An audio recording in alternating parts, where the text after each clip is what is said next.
Okay, thank you for coming, and welcome to Reasons to be Cheerful. Reasons to be Cheerful is it's a side project that we started during lockdown all those years ago, and it was there to kind of elevate unheard voices and provide a platform to magnify things that really matter and to shine a light on cheer. And in all of that time, we've had loads of conversations. One of my favourites was with Alexis Lee, who sat at the end. So my name's Mark Shaler, and I'm a presenter and environmental consultant. I've spoken at Blue Earth a few times now, and I'm going to help kind of moderate this with Alexis. My family run Reasons to be Cheerful beautifully. My granddaughter is here somewhere in the audience at the back. There she is. Woo, Goldie. And I'm joined by some amazing people on the panel. But before that, Alexis, do you want to just introduce yourself? Yeah, hi. I'm Alexis, and I was an early adopter of Instagram. I started my blog, Star Me Sunday, about 12 years ago. I know that because my kid is 12 years, and that's when I needed I think I was looking for adult company, some community. I felt very lonely. And I've written a book called Feeling Myself, which is, if you want to know all about my sex history, that is in that book. And what else? I am training to be a psychotherapist, and I'm also co-founder of Blackfish, which is changing the face of fishing, basically, and trying to get people from the city to the sea. And she's really lovely, a really lovely person, one of my dearest friends. And also with us, we've got, I'll go through them in no particular order. No, I'll go with them next to me. Hi. Hello, gorgeous. So this is Marie Mitchell. I met Marie 10 years ago? No. Yeah. Five. No, I haven't been for 5 years. It's got to be at least 6. It was 2019. 2019. It was. I'm mad. 5 years ago. And Marie is, she's a writer. She's a chef. She's a mental health advocate. She's co-founder of the Island Social Club, which was a sellout, pop-up even. And for me, she's also author of an amazing book that celebrates culture and the rainbow of flavors, but also diverse, I guess, cultural experiences that make the modern palate. Like immigration saved British food. There's absolutely no two ways about that. It was shit in the past. I mean, truly, I had to eat liver in the early 70s. It was horrific. And so Marie wrote Kin, and it's a brilliant, one of the most beautiful books I own. So Marie, you're welcome. We'll introduce yourselves in a little bit as well. And then we've got Terrell Lewis. I met Terrell about 3 years ago in a members, this sounds like it's going to go in the wrong direction. It isn't. In a members club in Soho. But it's like a charity members club, and we were talking about the power of voice. I teach people to speak, but I can't teach you anything because you're an amazing wordsmith. You set up that, I can't do it, that poetry jam, the poetry jam. And what, sorry, say it again? The voice program. And we're going to hear more about that in a minute. And Terrell is just such a... I'm honestly walked through the room earlier and I just felt this warm glow. I think it was a bit of relief that he turned up and a lot of love as well. And then we've got Tom Harfleet on the end. Tom and I have worked together a couple of times now. I mean, Tom's background is incredible. He's got this unbelievable, optimistic, positive force, perfect for Reasons to be Cheerful. And he's done some incredible jobs. So he managed the RHS Chelsea Flower Show, that's a big gig, right? Yeah. And a lot of attention on you at that. But I met Tom when he was head of nature at Seedlip Drinks, so the world's first non-alcoholic gin, working with Ben Branson and the team there. And you know, when there's a campfire that's so bright like Seedlip, it pulls people in. It has a sense of gravity that is undeniable. And some of the best people I ever met, I met through Ben and Seedlip. And I'd put Tom at the top of that list. So, Tom, welcome. It's really good to have you. So the way we're going to do this, each person's going to introduce themselves for 5 minutes.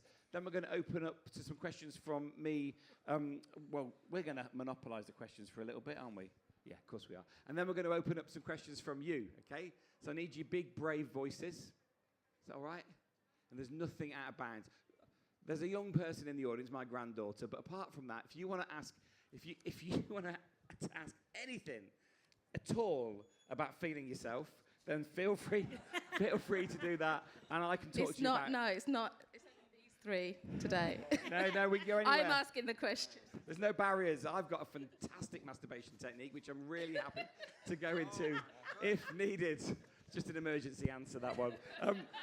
That wasn't in the email, mate. No, it wasn't in my mind until about 2 seconds ago. Thing is, I got ADHD, and I've just looked in my tablet box. I've not medicated today, so this could go anywhere. But I'm going to get you to introduce yourselves first. And I asked the same 3 questions. What did your childhood taste like? What did it sound like? And what did it smell of? And we're going to do each one in order, okay? And we'll start with you, Marie. What did your childhood taste like? I'm just checking it's on. Yeah, I'm going to say cheese because that sounds really dodgy now. Sorry. Because I was a really fussy eater, but would just eat cheddar cheese. So that's definitely what it tasted like. I don't think that is generally the whole of my childhood, but that went with the first answer. Always go with your gut instinct, exactly, right? There I you agree. go. Slightly fetid milk is a good answer, right? It's a good answer. Terrell, what did your childhood taste of? My childhood tasted like school cake and custard. Everyone familiar with school cake? Yeah? With the sprinkles on top. There you go. There. That custard was And disgusting, though. No, not school custard, just custard. Oh, okay. But yeah, school cake and custard. Like ambrosia. Ambrosia, custard. yeah, I love ambrosia. ambrosia. Oh, yeah, that's still. delicious. Ambrosia custard, yeah. Can ambrosia make custard? Yes. I thought That is the whole point of ambrosia, isn't I it? thought, no, they make, no. Hey, whoa, well, I'm old, right? Ambrosia make rice pudding, birds make custard, right? No. Ambrosia's custard. Have yeah. they diversified? No, they've always done custard. It's old school. I can actually prove that they didn't make custard first. Really? Birds is the powdered one, right? Birds is the powdered one. Yeah. So I would. now you're showing your age, right? And ambrosia only made made rice pudding to start with. They may have gone in. I feel like you're showing your age here. Oh yeah, I fucking am. Yeah, I'm really. Yeah. I'm 56, right? I'm a granddad. Okay, Tom, what did your childhood taste like? This took me a while to think of this one. This was the one I got stuck on. Toast. Sorry. Yeah. I love this answer. No, I want him to get specific because I'm thinking, is it burnt toast? No, Yeah. no. So it's toast, but swimming in butter. Yes. Pools of melted butter on top. And the reason being is because it was the first food I was allowed to make for myself. So it's like that sort of dependency or being independent of having permission. I think it's probably because I'm one of like 5 kids, and being the eldest of the 5, I was allowed to do it, and it meant that we got through more loaves of bread a week because I had the ability to go make my own food, which was toast. How many of you knew that Tom was the eldest before he told you? I was did. going to ask what position he was in, yeah. I did. I love that. So that was taste. What did your childhood sound like? Tom, we'll stay with you. I'm going to do you tomorrow. Oh, smell. Yeah, smell's coming. Smell's coming. Smell or sound? We'll do sound first, yeah. Okay. Because otherwise it'll just be toast, Usually won't it? it's music, isn't it? Whatever you want. Okay, so I'm really dyslexic, and reading, or the enjoyment of reading, has definitely come to me later in life. So it was audiobooks. Weirdly, the Biggles stories. Yeah. So it was like listening to like World War II aviation stories, and Dam Busters, another World War II aviation story, about obviously the Dam Busters story, incredible engineer, Barnes Wallis. That's what I would listen to and fall asleep to. Yes, that's what it sounded What was like. it about? Was it the timbre of the narrator? Was it the stories of daring do, or was it the engineering? I think it was all of those parts together. I love that. I love that. The sound of going to sleep in our house is, of course, Stephen Fry, from the kids listening to Harry Potter. Yeah. That's interesting. Thank you. Thank you so much. Terrell, for you, what did your childhood sound like? My childhood sounded like Motown records because my mum is a massive fan of Diana Ross, Lady Sings the Blues, so Stevie Wonder. Like I could just remember going into the kitchen and that something from that era was always playing. And my name actually comes from a jazz musician. I think her name was Tammy Terrell. So Tammy Terrell. I was named after. Marvin Gaye and Tammy Terrell. I was named after Tammy Terrell. Yeah. Yeah? So Motown. literally one of the most famous Motown singers, musicians ever. Oh, there you go. I didn't know that, but yeah. What song in particular? That's what. What, Tammy Terrell? No, what song of your childhood in particular kind of springs to mind? Stevie Wonder, These 3 Words. Ooh. Yeah, that's ingrained into my memory. Always in my kitchen. So I think sound is like the second fastest time machine. If I listen to Mark Bolan, I'm so flipping old. Get it on. Like, I'm straight back in 1974. I know. Well, we'll come back to the fastest time machine in a minute. Marie.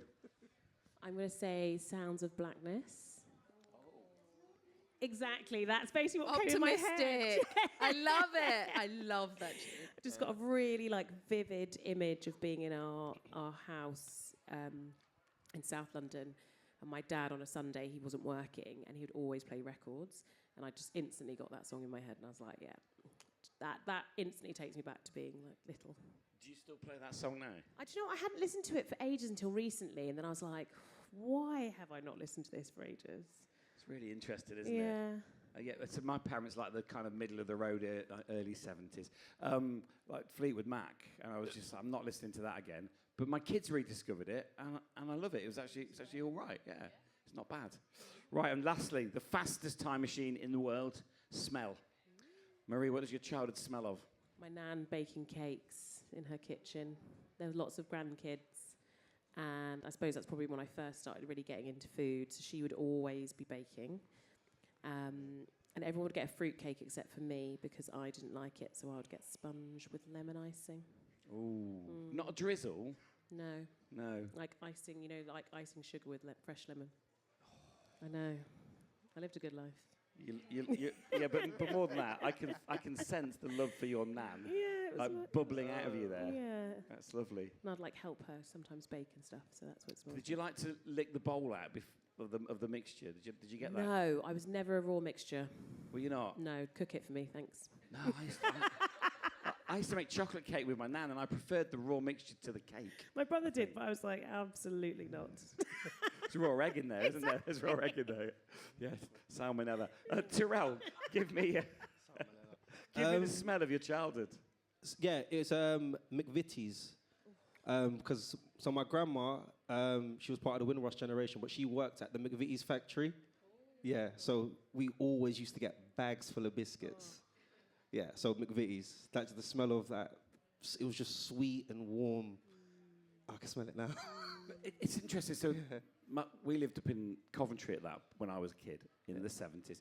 And in fact, the 60s, if I'm honest. And the smell of a box of broken biscuits from Coventry Market, this indistinct smell. We couldn't afford normal biscuits. We had to have mashed up ones. But you could, you put your hand in, you could get a pink wafer. Nothing but disappointment. Nothing. Oh, I loved a pink wafer. Oh, Marie. Just me. You're supposed to be a chef. Yes. My people. But if you were lucky and you got a Garibaldi, you could go home happy, couldn't you? I'm on my own, aren't I, with a Garibaldi? I don't know. Is that before me? That's before my time. Where was the factory? Whereabouts was the factory? Was it? In Harlesden, north. I thought it was West London. Northwest London. Yeah. Tom, the smell of your childhood. I can't remember what my grandmother smells like. Well, they're both of these grandmother. It doesn't have to be. No. Toast? No, I'm joking. Chlorine. Chlorine. Yeah, swimming. Sorry. Lots of swimming. Is there a second smell that you associate with chlorine? Yeah, but it's got a complete contrast. The other smell that came straight to mind was basset hounds. Because my mother, so obviously one of 5, as we grew older, she had to replace the caregiving with dogs. So my mother has transitioned into a crazy dog lady. Basset hounds. Yeah. And so that's it. The smells in my head. That's amazing. Chlorine and basset hounds. See, I know a crazy dog lady, but she likes sausage dogs, Dachshunds. And they smell it weirdly. They smell of McVitie's digestives. It's true. It's really, really weird, but really, really true. That's amazing. Did you enjoy coming up with those answers? Is it an interesting exploration into your past? Do you know, I changed all. Those weren't my original answers. None of them were my original answers. Mine were just off the cuff. I like that. Yeah. It's like what comes to you in the moment. I always do this because it anchors us back in the past. It anchors us in our childhood. We sometimes are happy, and sometimes they're not happy, right? But they're definitely a place for us to go. And what I want to talk about today is I'm really interested in reasons to be happy, reasons to be cheerful. And we're going to come on to that in a minute. So I want us to think about one of the things that gives us the most happiness, the most joy. But I also want to focus on what do we think needs fixing in the world, in our particular individual worlds. And I'll start first with you, Tom. What needs fixing in the world that you touch most frequently? I think maybe we should explain what you do first, because just to remind people that you work with businesses, don't you? And you help to direct them. Yeah, so Thank you. the last couple of years I've set up a sort of a business development studio, so working with mainly at the moment consumer goods and consumer product brands and businesses. But I suppose on the side I try and I spend a lot of time trying to think of ways that we can build a better world and a better planet and a better system that we can live in. So I suppose I spend quite a lot of time preoccupied with sort of bigger challenges than just my field. And I think I sort of got it down to three. I think the three challenges that we face at the moment are a fear of complexity. I think we live in a world where the grown-ups like simplicity. And the world isn't simple, nature isn't simple, and the environment that we thrive in isn't simple. So why on earth should banking, fundraising, business have to be diluted down to or distilled down to its simplest form? I don't think that's the way we thrive. Other challenges, I think, are buzzwords. I'm going to pick on one because it's been used quite a lot today. Regenerative. If you can have regenerative leadership, business, and farming all meaning completely different things, these words lose value. And I can't remember. Oh, the last biggest thing I think from my, or so it's closest to my sector, is raising funds or fundraising for ideas that aren't necessarily going to give an investor instant payback. We've lost sight of what's sensible, attainable growth. We are unfortunately stuck in a system where we believe that it's perpetual, and that doesn't work. Yeah. Okay, that's interesting. And I'd add to that, I guess it's similarly linked, how we make more money, but by consuming less stuff. How we get, and that actually boils down to how we can become happier by consuming less stuff. Because we buy as an antidepressant sometimes. It's an interesting one. Wonderful, yeah, and thank you. I really appreciate that, Alex, because I forgot to introduce yourselves with what you do with a sentence and then answer the question. Terrell. So, I am a spoken word poet, I am a voiceover actor, and I am a workshop facilitator. So I work with brands and companies delivering music therapy. So I go into corporate businesses and get them to tap into their suppressed emotions and turn them into expressive pieces of art. And the question was, what's the problem in my field? Yeah, what are the main problems that you see in your field right now? The main problem, and I'm going to say this as well, I have a problem with the answer, I'm okay. That's what I have a problem with. So obviously doing the work that I do, tapping into those emotions, we all are very dismissive, we all are negligent to ourselves, and everyone's first response is, how are you?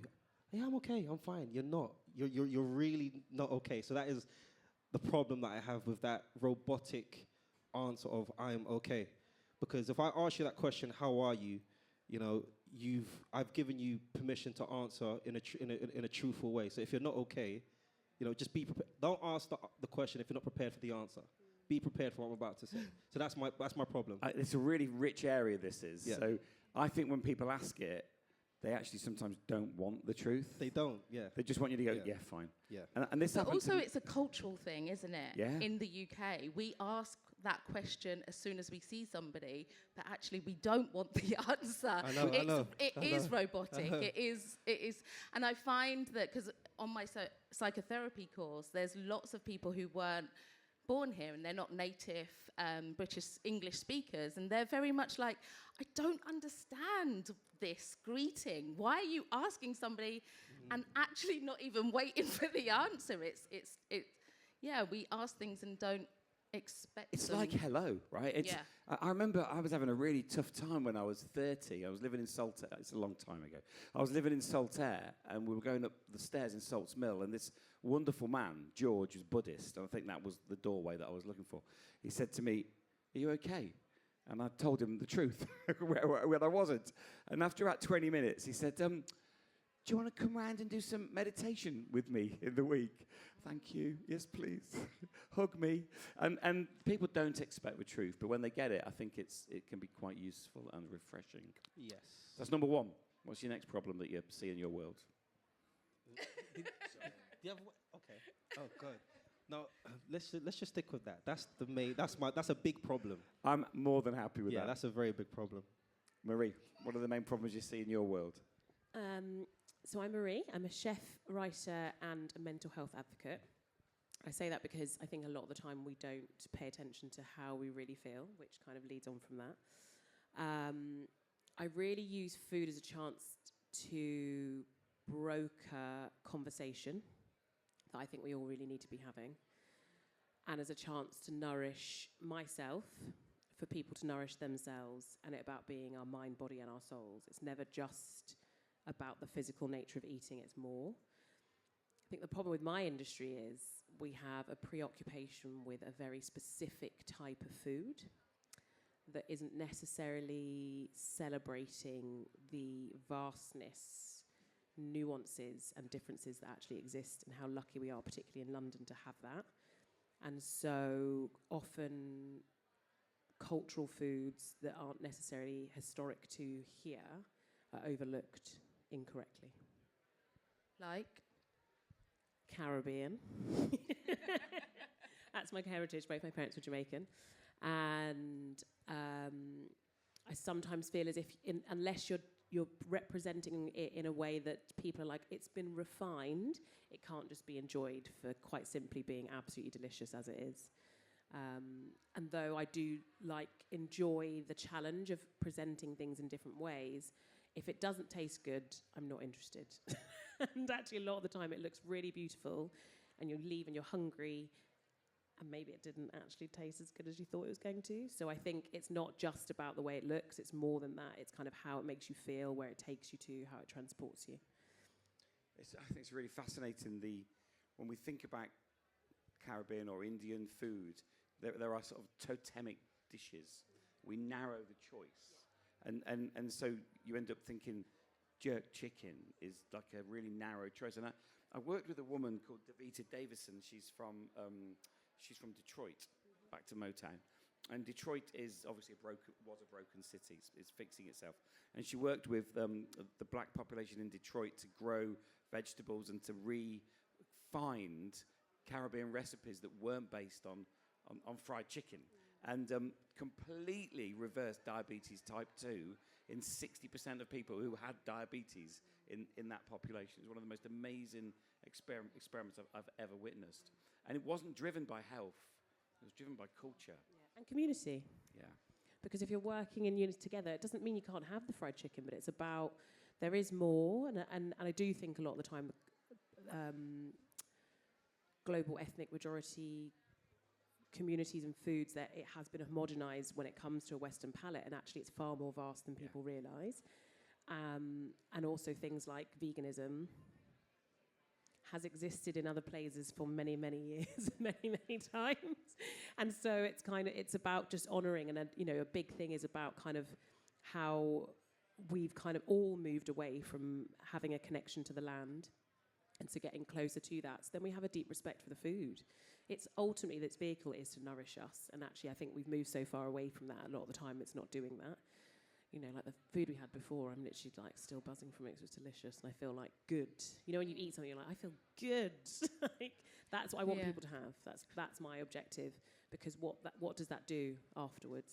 Yeah. How does that then move from one energetic force to another? You know what I mean?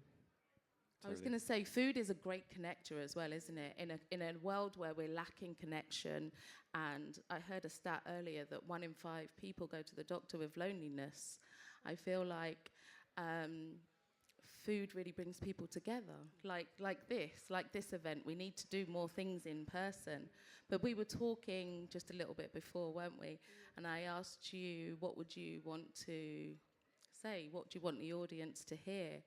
And I want you to, let's strike up that conversation again, shall we? I was talking about the fact that I think it kind of touched on things that have been said, but just how we've kind of ended up in a time where everything is deemed as binary and we're anything but that. Like, we are deeply complex.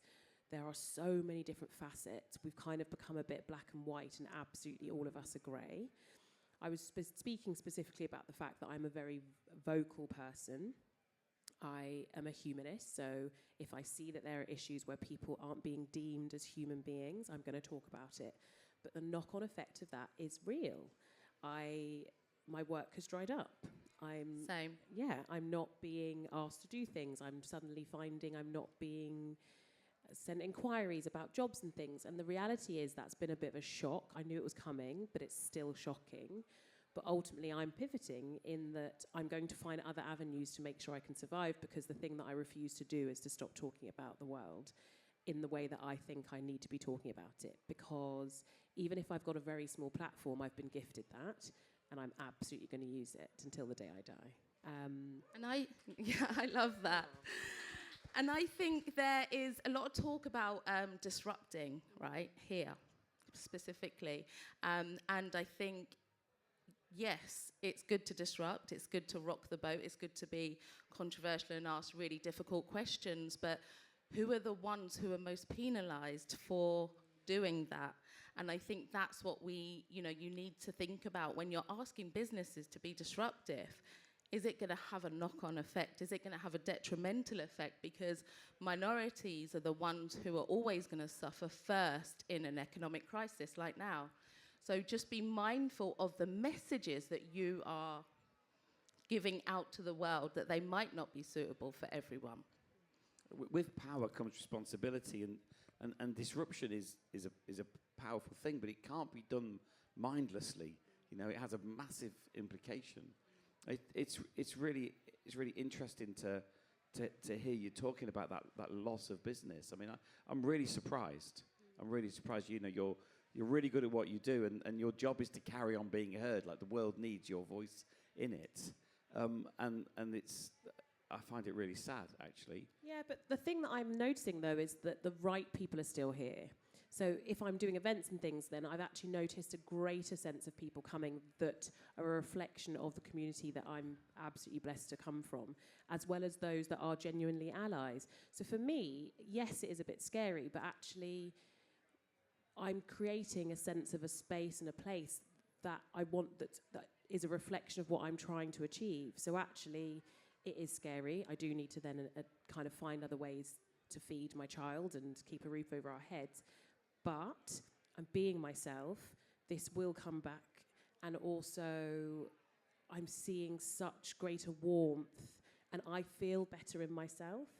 So if you're able to kind of switch the conversation, it's not about me. And that part will come back, and I'll get to have a sense of that kind of again. But actually, what's happening for the community and seeing that is really, it's a privilege, quite frankly. And I feel very lucky to be able to do that. It's amazing. I think it'd be really useful to maybe just each of you explain how you got to be doing what you're doing now, because I'm guessing it wasn't a linear path. We'll start with you, Tom. How did you get to where you are now? Step by step. I'm a horticulturalist by training, so studied, so didn't go to uni, didn't do A-levels, started gardening, ended up designing gardens, started with my brother, who's a artist. This might go on a bit too long. It's okay, we've got time. Okay. Because this is actually quite interesting. So he was my springboard. we did a garden at the Hampton Court Palace Flower Show in 2010. He's an artist where he was running a project called the Pansy Project, and wherever he received homophobic abuse, he would plant a pansy in the nearest source of soil to where that abuse happened, and would take a photo of it, and then have art galleries. He's had a documentary filmed about him. And so if someone called him a fucking faggot, he would then go back to that site, plant a pansy, take a picture, and that photo would be called fucking faggot. I went to him and said, hey, look, we can do a garden. It's part funded by the RHS. My boss at the time was keen to help as well. Paul was like, yeah, let's use it. I'll happily let you design me a garden. So we designed this fractured concrete structure showing the violent nature of these homophobic attacks, but planting those cracks up with the pansy. So they were literally healing the structure. And this is 2010. We got told, before we got awarded anything, the BBC refused to film our garden because it was too risky for the audience in 2010. But we ended up winning, and this is the RHS, like incredibly conservative organisation. We won gold and best in show for our category. That like unlocked me. Before that, I was working as a labourer, literally pushing barrels of cement, wheelbarrows of cement around. I got the opportunity to do another garden the following year, sponsored by Philips. Did a garden in New Zealand, in Christchurch, in Australia. And then actually ended up designing a garden at the Chelsea Flower Show in 2013, sponsored by the University of Lincoln, and won a gold at Chelsea.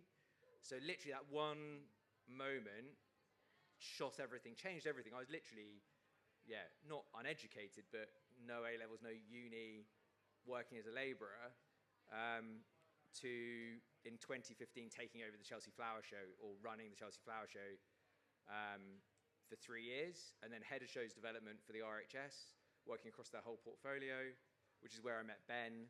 And like you said, it was a campfire, and you know bumblebees and the wiggle dance. Obviously, like a certain percentage of bumblebees are programmed not to follow the wiggle dance. What's the wiggle dance? So no idea what the wiggle dance so is. A bee will land on a new... So some bees are explorer bees. They will land on a new source of pollen, and they do a little wiggle dance. Ooh. And the length of the wiggle dance also indicates how good the source of pollen is.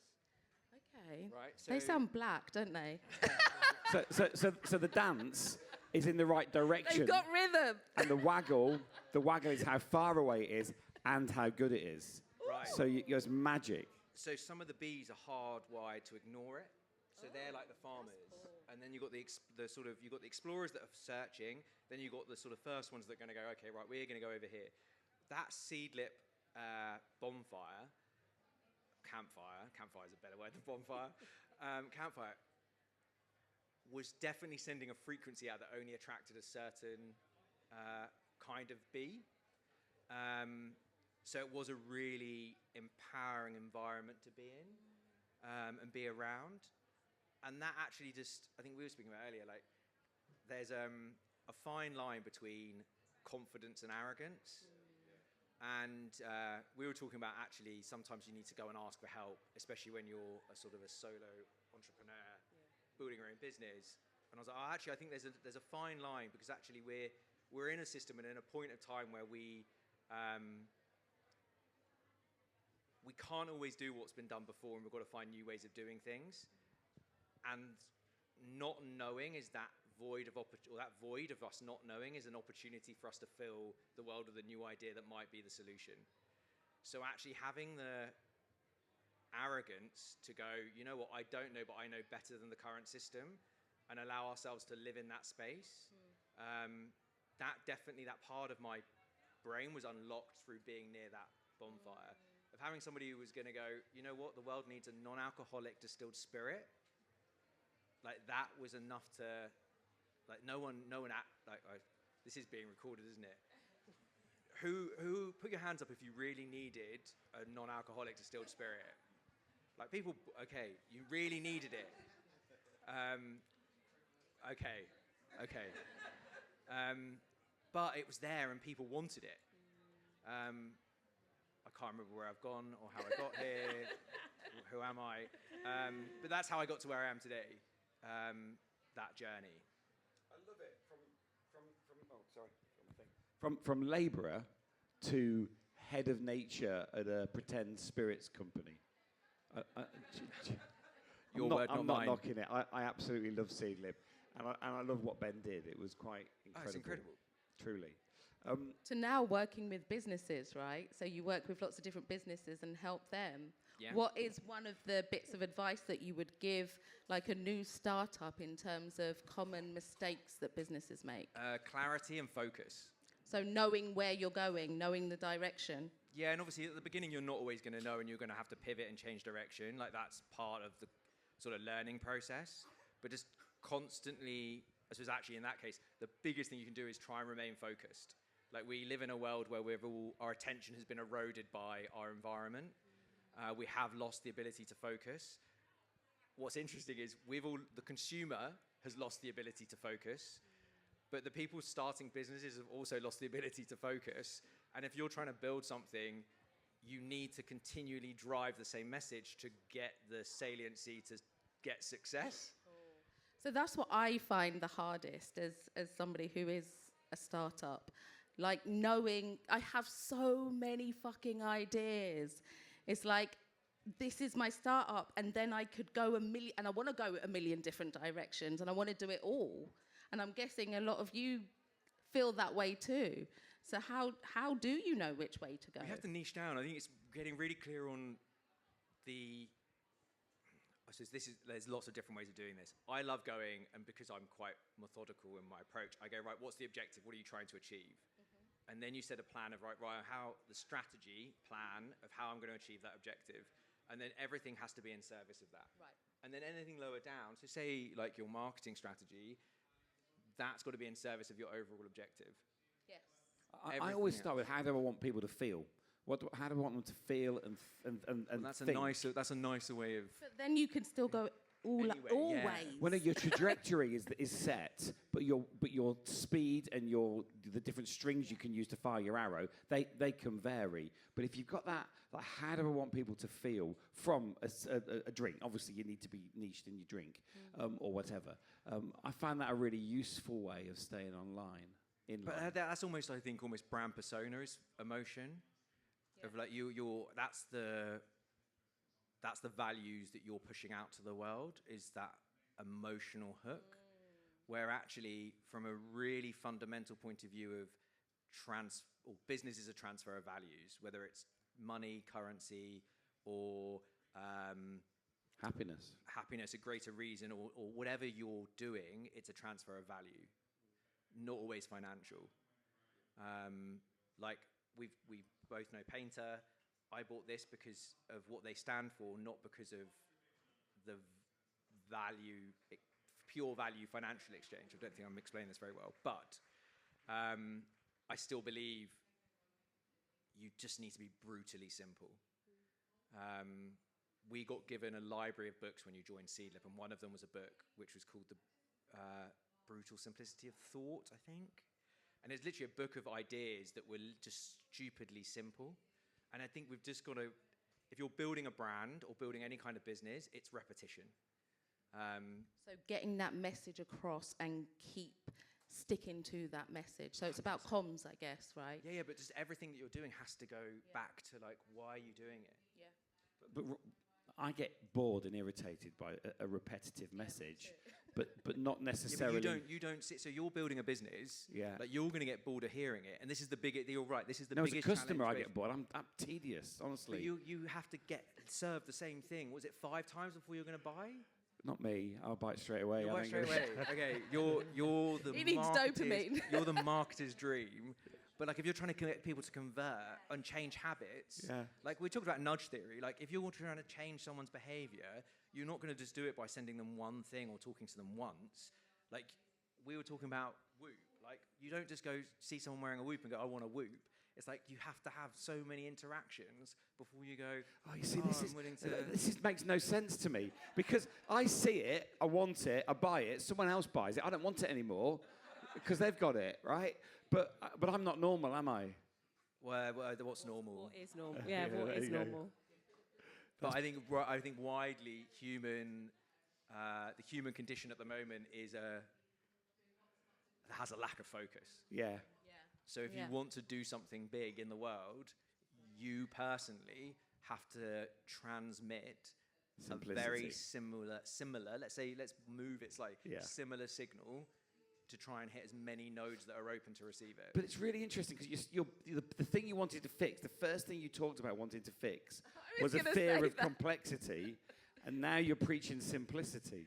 Is that because, but they're the same thing, right? Yeah. Because there is a fear of complexity, so you have to give them simplicity.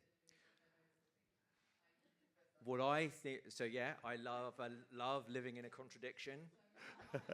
I said, you asked biggest challenge in starting a business.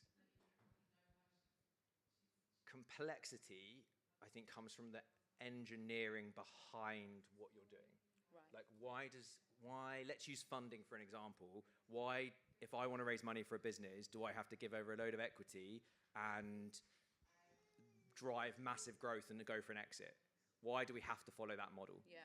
Like, why can't we have a much more complicated model where all of you give me money for my startup, I give you no equity, but I pay you back the loan and give you interest?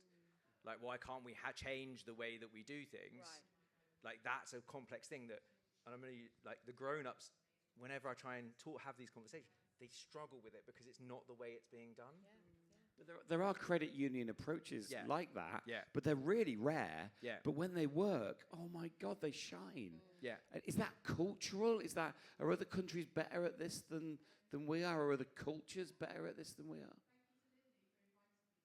I don't know. I don't have enough experience of other cultures, if I'm completely brutally honest. Well, there's a research project. I love Yeah. But I think what you're saying is the communication needs to be simple, but what you're doing Execution. in the execution. Yeah. Like, So if you're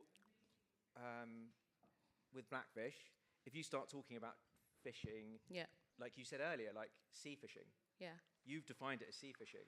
So your first job is sea fishing. If you start then deviating and talking about fly fishing, you're talking to a completely different audience. Yeah. And actually, you almost want to go, well, yeah, that's one day. We're going to start talking about fishing, sea fishing. This is the space we're going to own, and then we can migrate out. It's never don't do more. It's just like focus on that first. So all the stuff I've been talking about, diving and free diving and foraging, I need to put on the back burner. Could be one day. But then this is the thing. All of that stuff creates a really complex, beautiful world, because the world we live in is beautiful and complex. Yeah. So Once you've broken through. Huh? Once you've broken through. Yeah. Yeah. Because we can't. Interesting. You can't keep on pushing multiple messages. Thank you. Yeah. Tom, thank you. Terrell, how did you get to where you are now? Where did you start? Where did you end? I'll just beginning, middle, and end. Cool. Beginning. So 2019, I left London and I moved to a place called Bognor Regis. It's on the rise, by the way. Yeah. So going from London to Bognor Regis was a massive culture shock. Yeah. So I used to play professional football. So my life just took me to the south coast. So I was 29, and I was coming towards the end of my football career, and I was actually quite upset at just life, and I was a little bit mad. So my daughter's mum introduced me to poetry, and I met this guy called Matt Snelson, who was a guitar player, and he took me to an open mic night in a place called Chichester. Now, being a black kid from London, Chichester is the whitest place I've ever been, respectfully, in my life, yeah? So I go to this open mic night. He goes on stage and he performs Somewhere Over the Rainbow, and then he introduces me to go on stage. So I perform a poem about racism to an all-white crowd. But that's who needed to hear it. No, but they loved it. They absolutely loved it. So, like, literally, like, they were hanging off of every single word that I said. So what happened there afterwards, when I came off of stage, one of the ladies who was sitting in the back, she stopped me. She said, listen, that was amazing. Are you a published author? Because I'd love to invest in your stuff. I said, no, that was the first time I've ever done this. She's like, you have an amazing gift. Don't stop. Keep going. So from there, I was like, okay, cool. Let's see how far I can take this. So I started to work the open mic circuit around the South Coast and started to perfect like my stage presence, my material, etc. Come back to London now. there was a massive show that was taking place in London where this is the first time that I went viral. So I've done another poem which was called Today's Society, which is my rendition of just growing up in London as a black kid, politics, knife crime, etc. This is the first time I ever went viral. So that literally just gave me the exposure that I needed. And the funny thing I found about going viral is how quickly people can get your number. No, seriously, like how like BBC and journalists and people can get your number. It's really, really crazy. So I had massive exposure. But what happened after that show, there was a lady in the crowd who really digged what I'd done, and she was a head teacher for a school. So she was like, oh my gosh, like you should really teach this in schools. And I was like, yeah, you're right, I should. But I've never taught in a school before. So this is where I birthed the idea of the Voice program. So the Voice program is the creative writing workshops that I deliver in schools, businesses, and also prisons. Voice is an acronym that stands for Voicing Our Intellect, Creatively Expressing. So I take people through my creative writing process. My creative writing process consists of 4 stages. You've got perception, which is obviously your experiences, which create the reality around you. You've got concept, which are your ideas, which are birthed from your perception and experiences. You've got writing, so obviously putting things into a readable form. And the last part you've got is performing. So we look at tonality, attitude, pauses, stage presence, all of that kind of stuff. So yeah, I've delivered in, I think I started in 2021. I think the stats are, I've done over 500 schools. We've done 15,000 poems. Yeah, there's a lot of words. There's a lot of words. Thank you so much, yeah. And then again, another performance. This always happens when I come off of stage. Came off of stage, lady comes up, and it's always a woman. So I love women. I really love women. I listen to women. Woman comes up to me. She goes, "Oh my gosh, you've got a really good voice. Have you considered voiceover acting?" No, I haven't, but let me try it. So yeah, didn't know nothing about voiceover acting because growing up, I always wanted to be on TV. I didn't really think about, the voices. Yeah, behind the scenes stuff. So 2020, I've been on my agency 4 years. 2021, September 21. I had an audition for an agency called Soho Voices, which is the agency that I am with now. I've been with them 4 years. And I literally remember going into the booth and the words came up on the screen. And I said to the sound engineer, I said, listen, I have no idea what I'm doing. And he just went, Terrell, just read. I was like, okay. So I just read the script. I remember it was an advert for Gumtree, but it was a poem, which was great.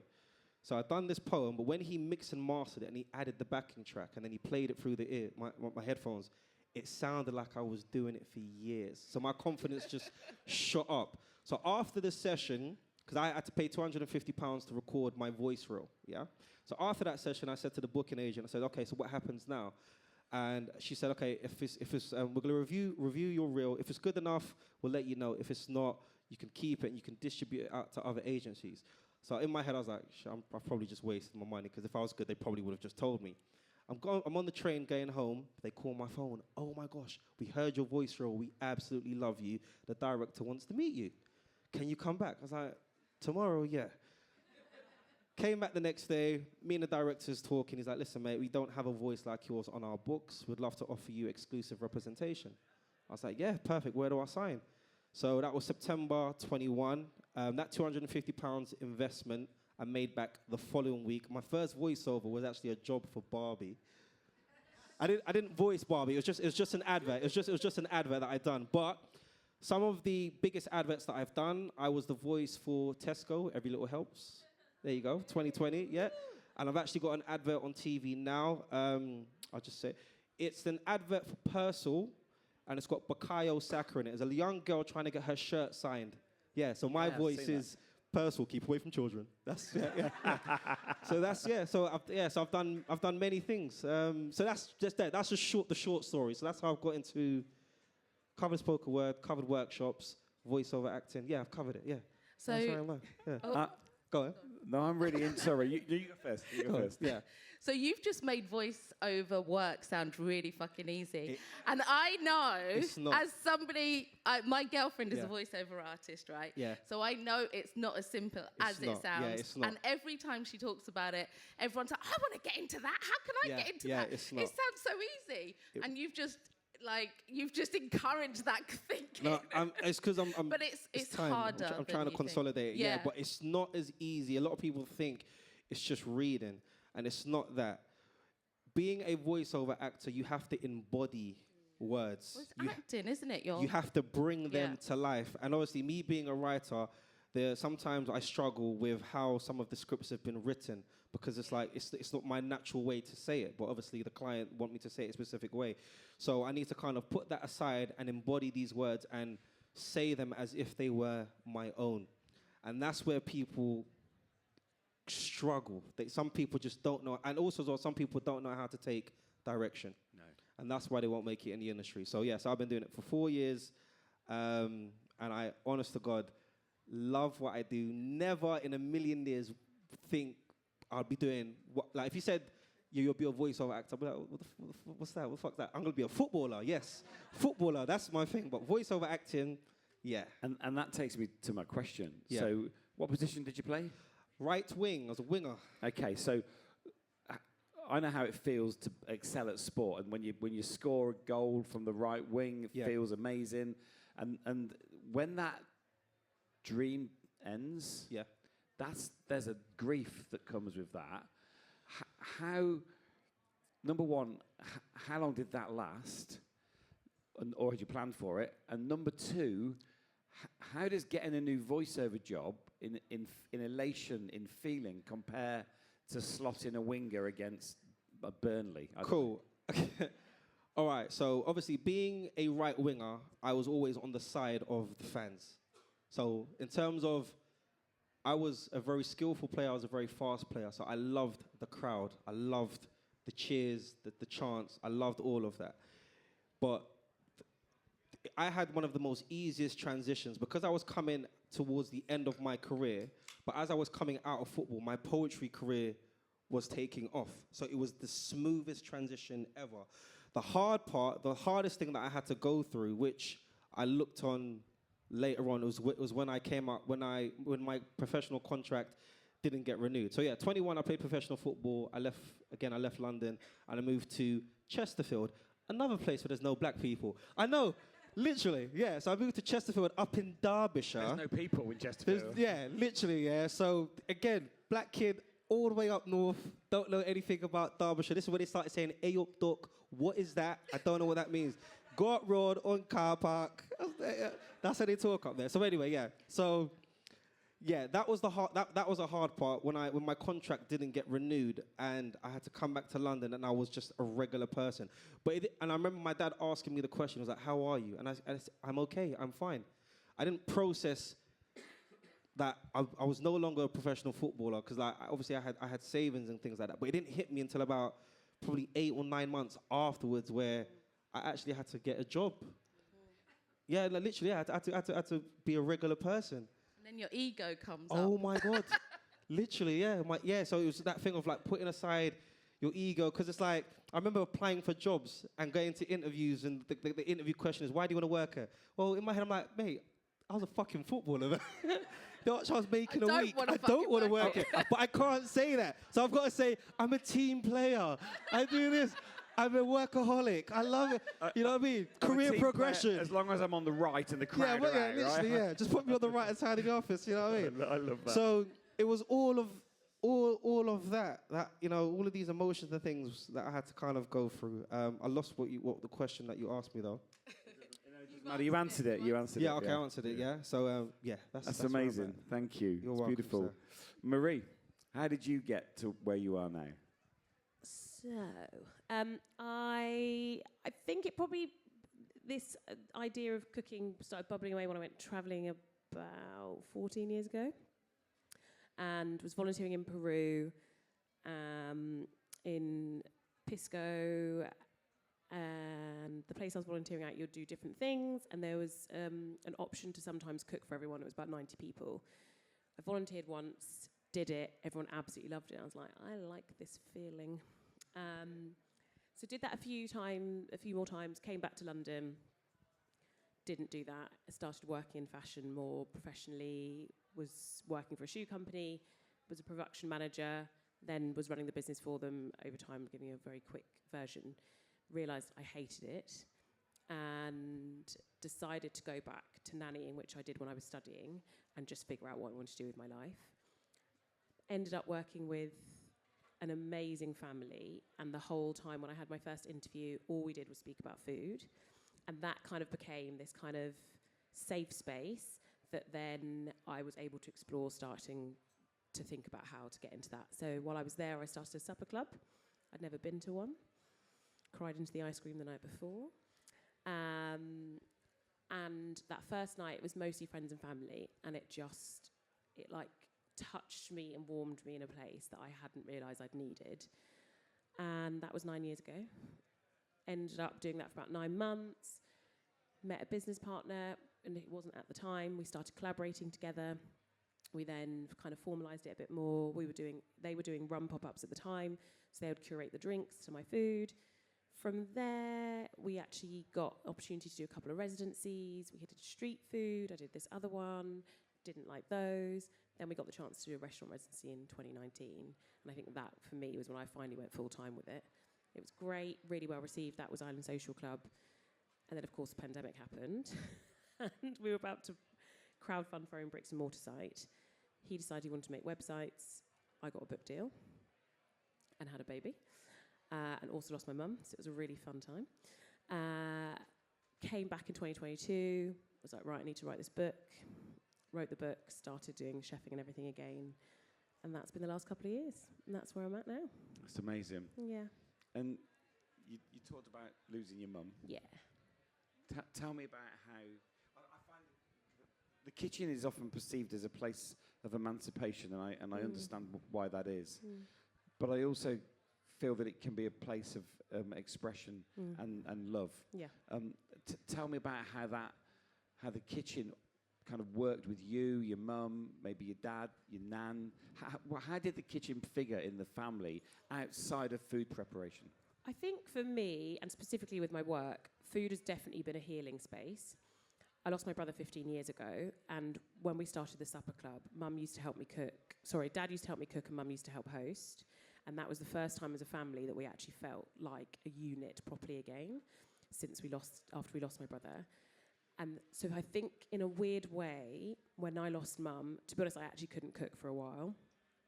And it took me 9 months after getting the book deal to be like, I actually really can't write it in the moment. In my head was like, I can do this. I was like, I absolutely cannot do this. What, because of the grief? Oh, yeah. I mean, the book, if anyone does get it, you should. It's great. It's called Kin. It's in the name, it was always going to be in some form of a legacy project, but it really became a chance for me to really cement their existence in this world and how beautiful, how many lives they touched, how many lives they'll continue to touch, and it to be this very physical embodiment of my little family, but also for people to see themselves and their families in it too.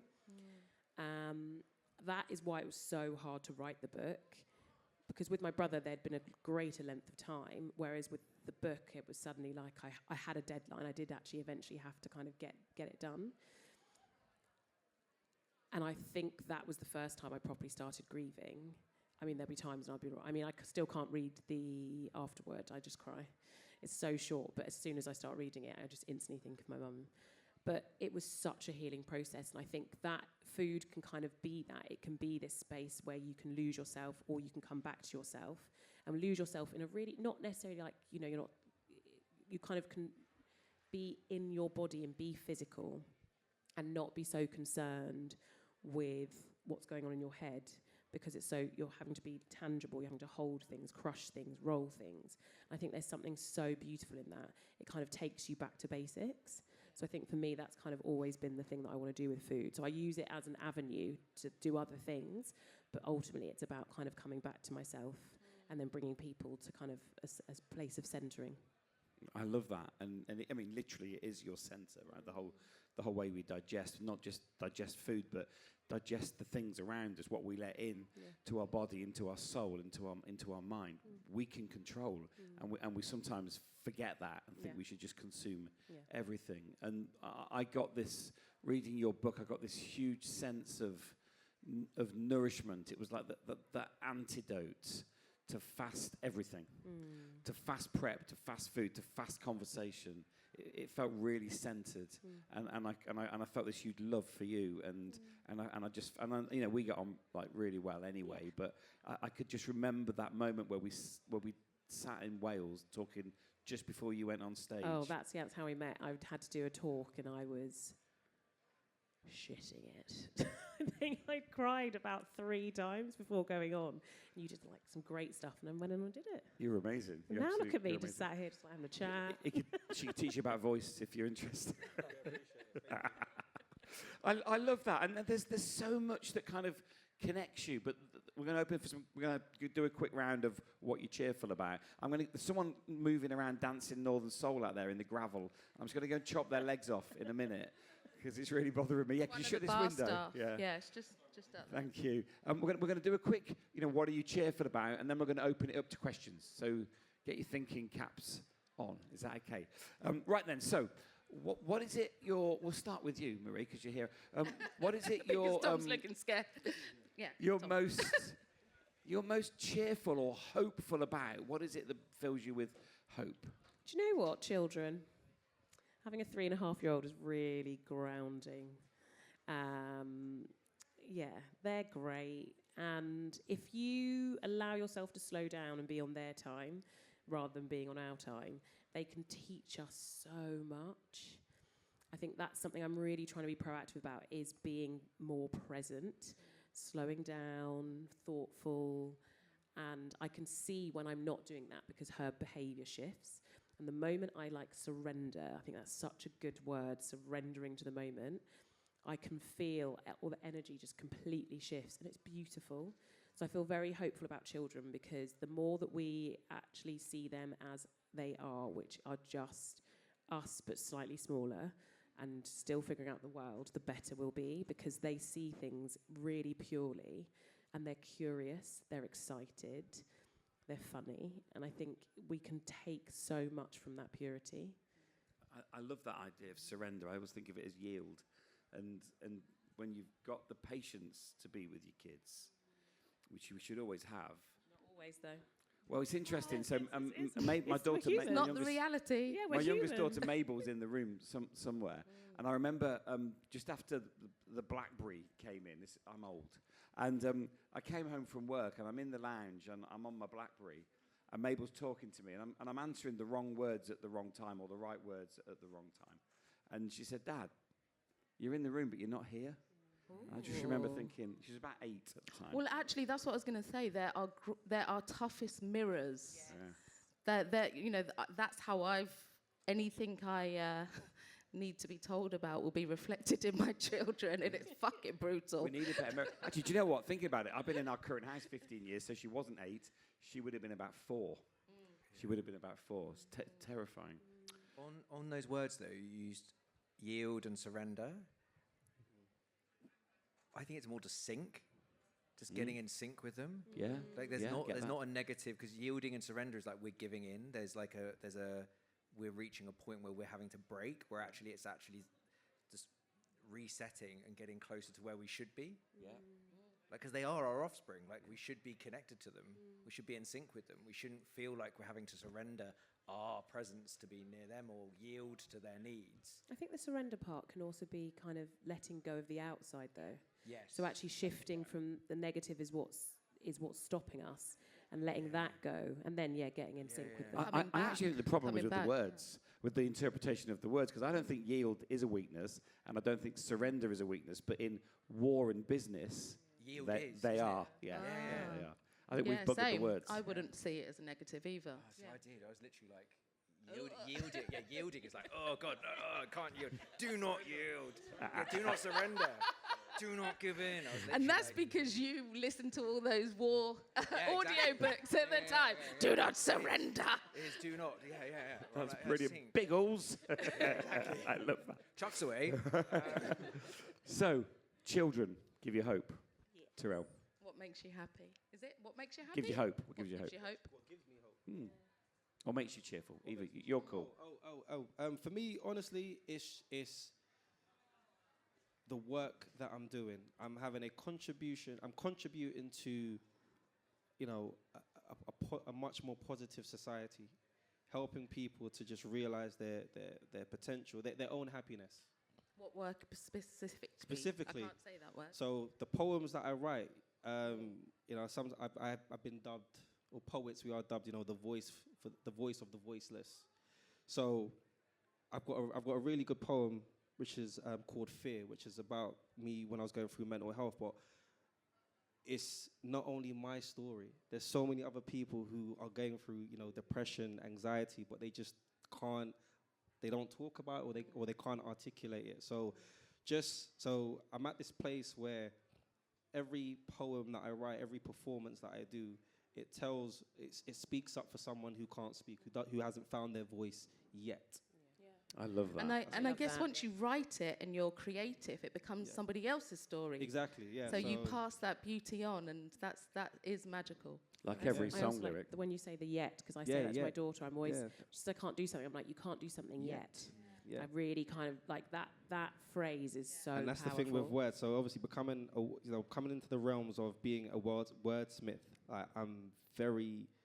words have a different meaning to me now. Before I used to just be like willy-nilly with the words, but now I really think about the words that I say and the intention behind it. So I love that.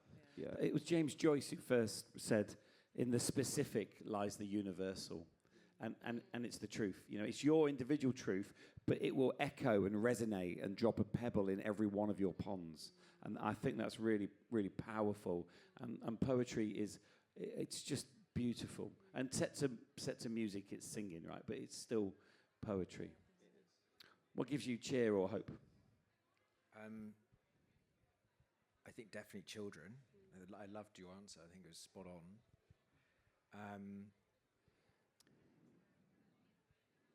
I spend a lot of time in my world thinking about the negative shit in the world. But it's hard.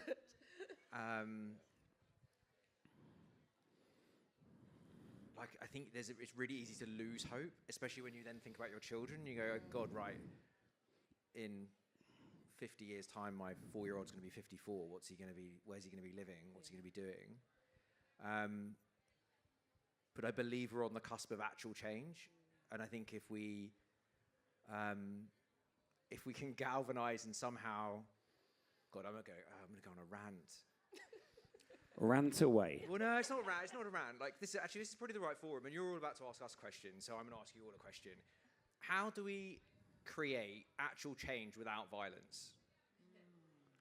Because we know we all need, I think everyone in here is going to agree, we need change. We all got told we need to vote for a change. We all voted for a change. We all need change. Our system was broken. The way we live is broken. But how do we instigate that change? Sorry? Numbers. As numbers of people. Yeah, I think community. Okay, so we have to galvanize together.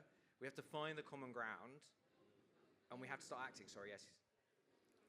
Sorry, let me come down from my microphone. Sat here. It's going to be a really low-rent Robert Kilroy film. Building spaces for community, imagination and resilience. So that's what I'm doing in my part of the world. We're building a building where that can happen. And I think unless we do that, unless we create those spaces for radical imagination and change, how can you expect anybody to come along with you when we know that youth spaces, civic spaces are closing down, being sold off? We don't have the space to imagine better. And unless we create those spaces, we can't expect that to happen. Yeah. I think it's knowing better and then doing better, because quite often we're really good at educating ourselves and thinking we're actually creating change, and we're not. So being committed in that change. We're an animal that's most comfortable when we're comfortable. Yeah. So like actually to break out of that comfort and go, we know actually we can all go home and sit comfortably and do whatever, and we can get food from where. Like, how do we collectively feel that energy source and push harder so we can break this cycle?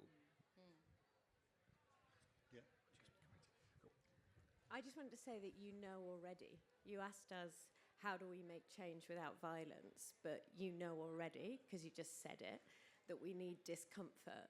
And we particularly need the people who have the most power to become uncomfortable.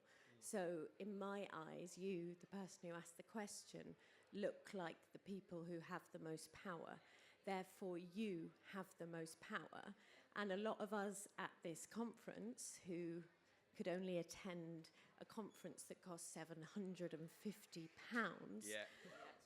have insane privilege, but also access. And I'm going to steal a phrase that Ed Gillespie said in this room a few hours ago, projected powerlessness.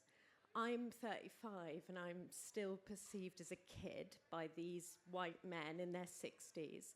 And when I ask them why they haven't changed shit, they talk about their shareholders and what they can't do, and they project incessant powerlessness. So what I'm noticing that we all need to do is step into the places we have power and stop projecting our powerlessness. I don't need to wait for a fucking election. I don't need to wait to make my boss happy. I need to get more confident being uncomfortable and finding my power. And all of us are sat here thinking, we're fucked, we can't change that, I can do my bit, but it's not that much, and we all need to like reimagine our power. Yeah, I think you're I spot love on. that. There's Thank such you. That's a great answer. Great answer. We've got such an opportunity to drive change. We've got such an opportunity to drive change. That is the reason to be cheerful. I agree. Actually, it was one of the questions it was kind of linked to one of the questions I asked in this room earlier. And there was a panel of 4 white people, and I asked about how are they showing diversity and inclusive, how are they listening to other voices that aren't by, people who look like them. I mean, I knew the answer was going to be shit anyway, but... What was the answer? It's hard. And I'm like, it's not hard, actually. It's not that hard. You just need to listen. You just need to get other people in behind the scenes and not just present an image of inclusivity because it looks good, So, I think, and you talk about this a lot, Mark, actually. You talk about the more diverse your company is, the more profitable. And because, look, that is a basic thing at the moment, isn't it? Money talks. So if people knew that it was going to be profitable, then they might actually do it more. That was my rant. Yeah, that's good. It's a good rant. Mine's not a rant. I am a privileged person, very privileged in that I've built a nice, large company. And one thing we've been doing in our company, so we've got a company called Gusto Homes. We've been building sustainable communities, low-carbon homes for 25 years, creating developments where people can live in a different way. So, and if you design a community in a different way to allow people to develop in a different way and interact with each other in a different way, then their lives are transformed. And we've been doing that for 25 years. And our next vision is to create a much larger community. Some people are calling it Veganville. I happen to be plant-based, and so the food system would be a plant-based food system. But I think there's an opportunity to it's very difficult to live in a different way within the constraints of the fabric that we live in and the businesses that feed us and support and that we rely on. So we need to create a different vision for the future. And you've got to physically build it, and so that people can see it and feel it and interact with each other in a different way. So is that more community living? Is it absolutely. Community is at the heart of it. I live in a terraced house on the development that I've built. Because I've deliberately built terraced houses on the development so that people bump into each other, they interact with each other. We shared, we've got a plant room which shared with lawnmowers and stuff in it. We all share the same equipment. We have allotments. We live in a completely different way. These are normal people. It's like a modern day commune. But I love it. But on it, I've got people that you talk to and you think, well, they're ultra right wing, some of the shit that comes out of their mouth, but they're living on a development. And because I put car charging points in there 10 years ago, the majority of them have gone out and bought electric cars because they can do it. So we've got to redesign the fabric of our society, because unless you redesign and reimagine it, then you can't change it. Now, it's easy for me to sit here as a developer and start off with a greenfield site and create something new. The majority of people are going to live in everything else that we've been building for the last hundreds of years, and unfortunately we still build shit houses, and we have done, and we still are doing. So you've got to somehow create that new vision within our communities, and I think that's where it has to come from. We've got to reimagine our communities and actually have the balls to go out and make it change. Do you not also think it's a little bit about making it accessible too, though? Essential, yeah. So I did a similar job, actually, in Sunderland, in Newcastle, relatively impoverished populations. And our project, we termed it Improving the Art of Living Beyond Imagination. And this was working in housing association sector. So it wasn't, Leamington Spa. It wasn't that. It was really, really kind of like low-income areas. And we gave them a boiler on prescription. When people got cold, you dropped things more. And as you aged, it became really tricky to move things. So if you went to the doctor having fallen over a few times, we said, what's your boiler like? Oh, it's knackered. Well, you get a free boiler on prescription, a new energy-efficient boiler. And that was great. They've got warm houses. But because they had warm houses, they had all their friends round. So you created this sense of community and love because you put an energy-efficient boiler in. So it's really interesting. It starts with the bricks and mortar, and it's a beautiful thing. We've got a question here and then one here. My thought is, when you ask what can we do aside from violence, I'm from the US, and we are absolutely on the tipping point of turning into a very violent conflict soon. It's really close. It's really scary. But I think the alternative to violence might be sort of a quiet strike. So let's be Lysistrata and refuse to get fucked. And say that again, sorry? Be like Lysistrata and, the women in Roman times that refused to have sex unless the men paid attention to what they wanted. What if we just told all the corporations that we won't fuck with you unless you do what we want a little bit more? Let's not buy from the people that are exploiting us. Let's not vote for the people that are exploiting us. Let's not cooperate with the system. I mean, we couldn't, even if we don't want to fight, we could just stop. Yeah, but it's like what you said, isn't it? It's too easy. Things are too easy and accessible. So how do we make people go that extra effort? Right. As human beings, we're evolved. Our skeletons are evolved to run. How many people run? Like we don't run because we're comfortable. We were foragers and gatherers. Like, we don't do that anymore because we just sit because we're comfortable. Like, it's hardwired. We're comfortable. And now we've got these devices that just feed us with dopamine. Like, of course we're going to look at them. And like, it's... Sorry, I'm cheerful. Okay, I just wanted to say thank you so much. Just to go through the lines. So, Tom, thank you for being here and giving us the background of, some people think they're all is in education and that's how they'll get far in life. So I appreciate that you gave us that aspect of you for people to see themselves in you. Terrell, thank you for giving me the input on the background from professional sports person. Lots of boys want to be the next XYZ, and maybe they have to switch gears with, injury or pressures from the outside, whatever. They can't, anything. So thank you for that. Marie, we have scary amount of parallels. My mum also passed, and I have a 3-year-old boy currently in Berlin right now, so I'm pining for him and that baby. Thank you for bringing your grandchild. It soothed me. So with that being said, you all got these backgrounds where people... you don't see sorry to quote like Elon Musk, but, these incredibly ridiculously privileged people who are at the forefront of businesses, who you see speaking all the time. They're always on the news. But people like you coming out and being on platforms like this, I'm so grateful for. But as the lovely lady said, people paid big money to be here. How, and I'm going to start with you if we have time for the other two as well, but with Marie, how do you enable yourself to be on a platform so people like you can see you and say, I can do it too. She's got a child. She didn't have to change her focus and be a housewife. No, big question. Yeah. Great but, like, question. if you have any Thank you. ideas, things love you it. haven't even done yet, but things that you want to do in the future, but just other ways that you can get your presence, just seeing you on a stage, speaking eloquently, saying things, giving your background, giving how accomplished you are, you're an inspiration, and more people need to see it. People that look like you and want to be you. Not gonna cry. Gonna make me cry.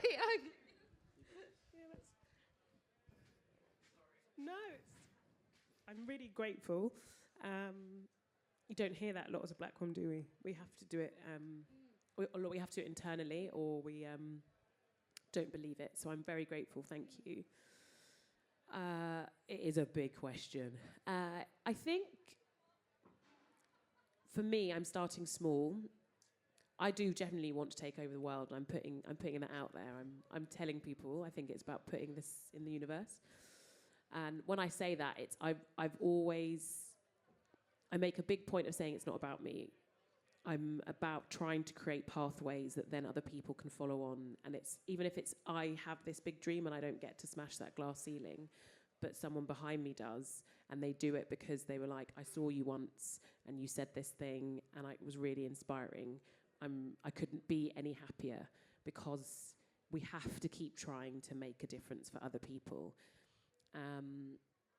I suppose in a small way, I use the very little platform that I have on social media, as much as I absolutely hate it. I definitely use that. I use that as a tool to speak about the things I care about, because that is accessible. And I have a real big desire for everything that I continue to do. And as I get to a point, because if I'm honest, I'm not at a point where I'm able to give as freely as I want to. But when I can, I do. And I want to make a point of whatever businesses I carry on doing, that there is an element where there's always something about it that's accessible, or to make sure I'm giving other opportunities to other people. Because otherwise, how do we see change? I think it's always going to be evolving. I think it's always going to be something I'm having to think about, how do I do this? I think in the medium or the immediate term, I try and do things like I do events, and I'm trying at the moment to really try and keep them as cheap as possible. It's not easy because everything is very expensive, but I make a point of kind of what I've done is I've reduced what I'm offering slightly, so that then, even though it is a bit expensive, more people can come. And the next stage for me is actually starting to offer either pay it forwards and also just a percentage of them where people just don't pay. And you don't have to tell me your reason, you just send me a message and I say, I've got 4 tickets, send me a message and you come. Because I can't be talking about things but not actually putting things into action. And so it's about starting with myself. So I think for a very big question, I think we could probably debate for a really long time. I suppose it's making sure that I'm doing the actions that I'm telling other people they need to do too. I think that's probably, that's kind of how I'm trying to do things now. Thank you. Terrell? Can you just repeat the question again? Sorry.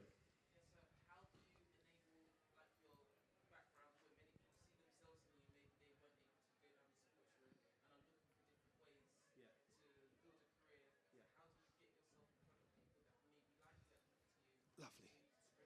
Perfect. Okay, so I can hear my mum in my head. Your network determines your net worth, yeah? And Say that again. your network determines your net worth, yeah? So to elaborate on that, I put myself everywhere.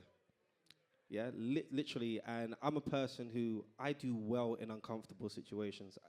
The 2 examples that I gave you were leaving London and making something of myself in a predominantly white-dominated area. I've done it on 2 occasions.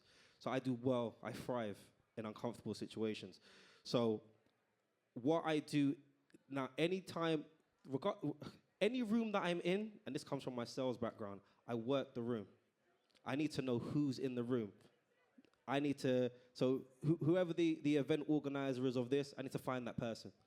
Because this is how I secure my booking for this year, for next year, the year after that. Because I literally need to be everywhere. And my journey, I look back on my journey, I come from Northwest London, the borough of Brent, which is high in knife crime. So I was around guns, drugs, all of that kind of stuff, yeah? I was exposed to all of those kind of things. But obviously, me being on this platform here now is the result of me not obviously doing the stereotypical things the black youth would obviously, how the media would depict us, the black youth. So just, you know, in answer to your question, I network with everybody, and I'm not afraid to ask for help. So anyone in this room, you know, if my story resonates with you, or if you feel that I'll be a good fit for your company, whether that be through keynote speaking, my creative writing workshops, please network with me. And this is what I do. Any event that I'm at, here's my details. I have a website. I have an email. Take my details. I'm happy to work. Let me rephrase that. I'm not happy to work with everyone. Sorry. Some people are pieces of shit. No. Sorry, yeah. Let's have a conversation first. If I like you, I will work with you. But I'm happy to talk to everyone. And that's how I ensure, I ensure my next opportunity and the work that I do gets the exposure that is needed. So, you know, for yourself, just talk. Just talk. And don't discriminate. And Talk to everyone. Talk to everyone. Talk to everyone. Like, I can literally, it happens all the time. When I book a flight, I do a lot of solo flying. But if you're sat next to me, I'm gonna know everything about you by the time. No, seriously. Oh God, you're that I'm one annoying of those, person on the train. Fuck. Is it your first time flying? Where are you going? I've had my headphones on. So yeah, I'm that person. I'm very inquisitive. And another thing, that the reason to be cheerful, I haven't lost my childlike innocence. It's so important. And I've got kids. I'm a dad of 2 girls. I've got a 9 and a 4-year-old. My children, oh, fucking I love them. They keep me, I can't, do you know what's crazy?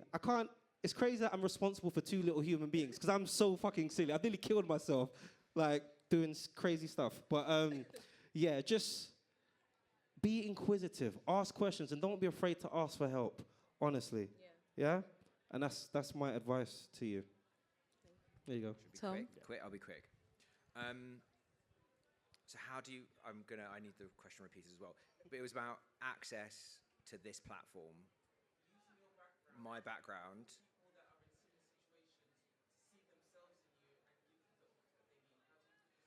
Away from a paywall of like 700 quid. Okay.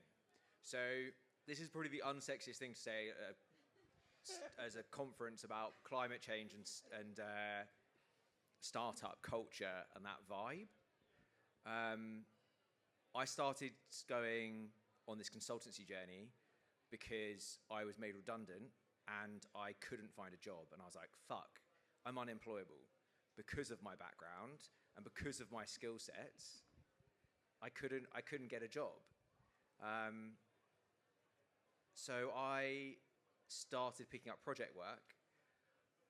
Month to month, I don't know if I can continue to afford to pay my mortgage. There have been months where I haven't been able to pay my mortgage and I've been able to just about scrape enough credit to cover that month to make sure I've got enough to pay the following month.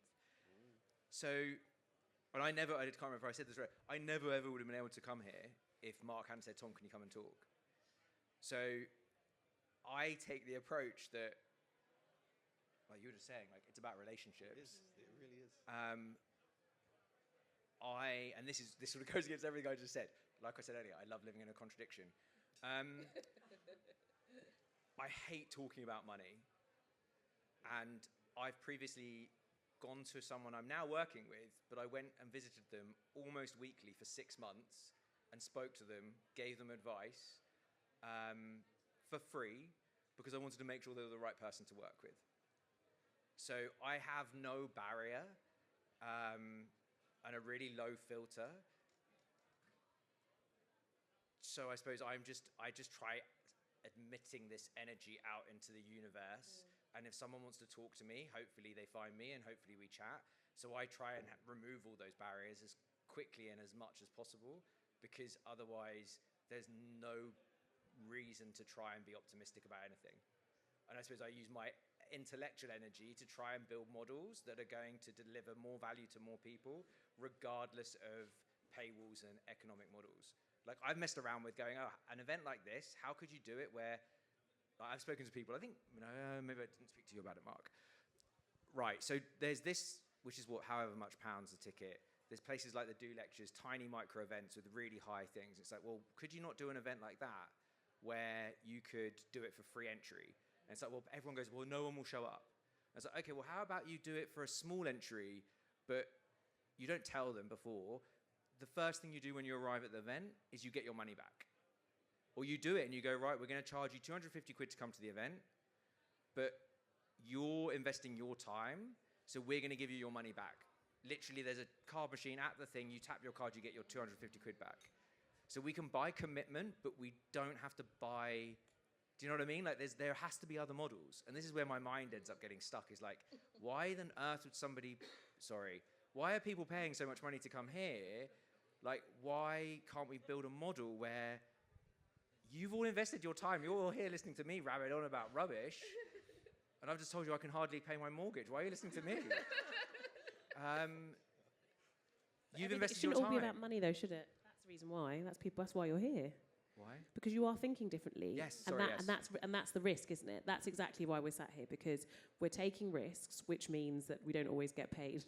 Yes. Remunerated appropriately. However, we're getting something else, and we're living life differently. I think we drive difference. But I think it's a good point about access, because I wouldn't be here if it wasn't for Mark either. Yeah. So he's my gateway into a world that doesn't give me a platform. That needs to hear you, that fucking needs to hear you. Thank you, Mark. No, thank you. I think, man. I think we need to think of access as privilege, because it's not just about, getting into a workplace. Privilege is who do you know in your network, for example. Yeah. And we need people like Mark to connect me into worlds that I don't know, for example. So, yeah. You're all bloody amazing. We've got one really quick question. I know you're okay. 2 more minutes before you sing.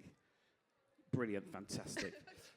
We finish in 2 minutes? Yeah. Oh, right. Song singer in 2 minutes. Ah, right, okay. Okay, it's a question for all of them, though, right? 5 minutes? A quick fire 5 round. minutes. Let's decolonise time while we're at it, yeah? You understand? Yeah. You said something earlier at the beginning about complexity, and it was just stunning to me. I loved it. Complexity versus simplicity. And it made me think of one of my favorite singers, and in the whole song, she's speaking in the past tense. This happened, that happened, that happened. And then she gets to a point in the song, and instead of saying, I cried, she says, I cry. And it just puts you, boom, right in the moment, right? And that's what it made me think of, like how something that is seemingly simple is actually super complex. So for all of you, I'm wondering if you can share something with us that is in what you do as a chef, as a voice artist, I'm not entirely sure. I'm not sure either. But can you give an example of something that is seemingly simple, but is actually complex? And that's so hard. I'm just going to say Caribbean food. Great question. Putting it straight out there. It's in it, and it is simple in its execution, but you need to give it time, and that's the thing in the book. The longer you allow yourself to give time, because that's also, we've become so accustomed to being like everything needs to be done now. I spent most of Tuesday evening batch cooking because I wanted to have that speed, but I also wanted really good food. So it's about finding pockets of time and doing really good things with it, so that then you're simplifying. A great answer. For me, writing, simple but complex. Anytime I get a new brief from a client, or I get commissioned to write a piece, it will probably take me tenths of minutes to hours to come up with the first line. But once I get that first line, my hand doesn't stop moving. So writing is simple, but it's very complex. So yeah. I think you hit the nail on the head. I think it's investing time into something makes it simpler. You got to put the work in. Like everything is incredible. Like the first time you do anything, the first time you learn how to tie your shoelaces, it was incredibly complex. Now you do it without thinking about it. Like you got to put the time in. Just to end on time, I've got a poem called Time. Take this away. Time is an acronym that stands for things I must enjoy. That's what I'm going to leave you lot with. I can't perform the poem because we ain't got no time. That's But amazing. things I must enjoy. There you go. Look, I thank everyone in order. Alexis, thank you. Thank you. Tom, Terrell, Thank you. Marie. Thank you, ladies and gentlemen. Thank you guys so much.